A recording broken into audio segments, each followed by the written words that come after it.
પ્રશ્ન નંબર 2 સીઝિયમનું કાર્યવિધેય એટલે શું ફાઈ 0 2.14 ઇલેક્ટ્રોન વોલ્ટ છે.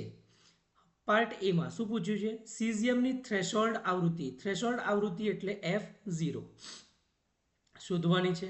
તો સૌથી પહેલાં ફાઈ 0નું સૂત્ર શું છે HF0 બરાબર છે.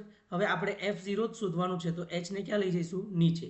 તો હવે 2.14 ઇલેક્ટ્રોન વોલ્ટ તો 1 ઇલેક્ટ્રોન વોલ્ટનું મૂલ્ય કેટલું છે 1.6 ગુણ્યા 10⁻19 જૂલ. તો 2.14 ગુણ્યા ઈવીને આપણે જૂલમાં ફેરવીશું 6.6 એચનું મૂલ્ય પ્લાન્ક અચળાંકનું મૂલ્ય 6.625 ગુણ્યા 10⁻34. હવે આને સોલ્વ કરવામાં આવે તો આપણું થ્રેશોલ્ડ આવૃત્તિ આવે છે 5.17 ગુણ્યા 1014 હર્ટ્ઝ. આગળ જો 0.60 વોલ્ટના સ્ટોપિંગ પોટેન્શિયલ એટલે શું V0 હવે એ ફોટો પ્રવાહ શૂન્ય કરતો હોય તો આપાત પ્રકાશની તરંગ લંબાઈ શોધો. હવે આપાત પ્રકાશની તરંગ લંબાઈ હવે આપણી પાસે સૂત્ર શું છે E બરાબર HF.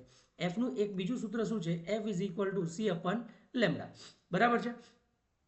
તો હવે જે છે એફની જગ્યાએ આપણે C/λ લખીશું અને ગતિ ઉર્જાવાળું અને સ્ટોપિંગ પોટેન્શિયલવાળું સૂત્ર શું છે આઇન્સ્ટાઈન દ્વારા આપવામાં આવેલું સમીકરણ કે મેક્સ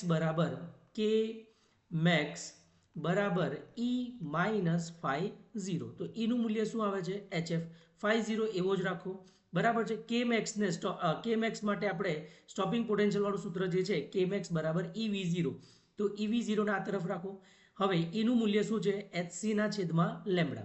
ફાઈ 0 હવે આપણે લેમડા શોધવાનું છે તો ફાઈ 0 ને સામે લઈ જાઓ. હવે આ બંનેના મૂલ્ય મૂકી દેવામાં આવે તો ઈ કેટલા છે 1.6 ગુણ્યા 10⁻19. સ્ટોપિંગ પોટેન્શિયલ કેટલો છે 0.60 વત્તા ફાઈ 0નું મૂલ્ય કેટલું છે હવે એ જે છે આપણને આપેલું છે ફાઈ 0 વાળું જે છે મૂલ્ય કેટલું છે 2.14 ઇલેક્ટ્રોન વોલ્ટ. તો 2.14 ઇલેક્ટ્રોન એક ઇલેક્ટ્રોન વોલ્ટનું મૂલ્ય કેટલું છે 1.6 ગુણ્યા 10⁻19. તો આની સાથે ગુણાકાર કરી દઈએ.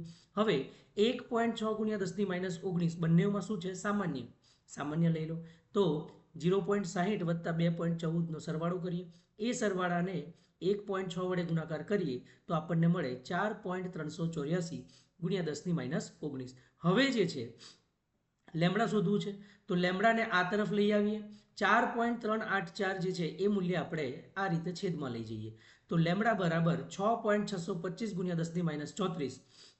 આ એચનું મૂલ્ય સીનું મૂલ્ય 3 ગુણ્યા 10⁸ છેદમાં 4.384 ગુણ્યા 10⁻19. આ મૂલ્ય કેટલું આવે છે 4.53 ગુણ્યા 10⁻7.